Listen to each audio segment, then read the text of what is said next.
আমাদের কথাগুলো শুনেছেন।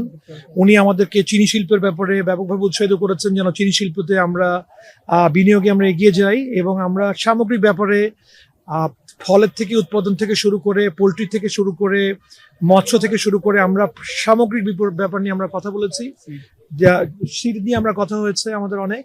এবং সর্বোপরি আমি মনে করি যে বাংলাদেশের কৃষিকে এগিয়ে নেওয়ার জন্য আজকে বৈঠকে আমাদের প্রাইভেট সেক্টর থেকে আমরা যা বলেছি আমাদের মাননীয় প্রধানমন্ত্রী আমাদের কথা শুনেছেন এবং উনি যথোপযুক্ত কাজ করার জন্য দিক নির্দেশনা প্রদান করেছেন এবং আমরা আশাবাদী যে অচিরেই আমাদের এখানে আমরা ব্যাপক উন্নতি সাধন করতে পারবো বলে আমরা আশা করছি। স্পেসিফিক কোনো প্রতিবন্ধকতার কথা বলেছেন কিনা?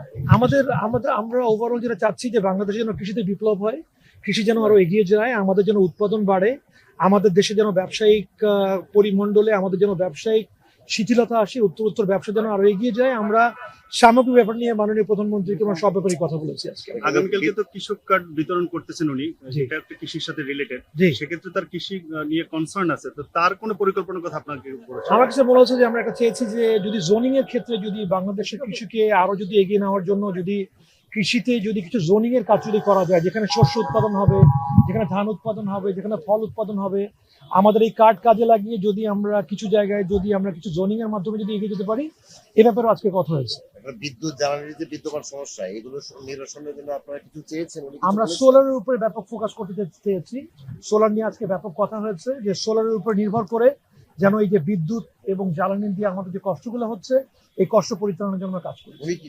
উনি বলেছেন যে আপনারা সোলারে বিনিয়োগ করেন, সোলারে এগিয়ে যান, আমরা সোলারে আপনাদেরকে আরো হেল্প করবো। উনি অলরেডি আমাদেরকে ট্যাক্সের সুবিধা প্রদান করেছেন, ইভি ভেহিকেলের জন্য ট্যাক্সের সুবিধা প্রদান করা হয়েছে, যমুনা ব্রিজ পার হওয়ার জন্য ভালো ট্যারিফের কথা উনি বলেছেন, যেন আমাদের আগামী দিনে ইভি চালিত যন্ত্র যেন যে গাড়িগুলো হবে এরা যেন আরো কম টোলের মাধ্যমে যেন যমুনা ব্রিজ পার দিতে পারে, এ ব্যাপারে কথা হয়েছে এবং আশা করি আমরা আরো ভালো সুবিধা পাবো। এত কিছু যে করবেন, এই টাকা কি গভর্নমেন্টের আছে?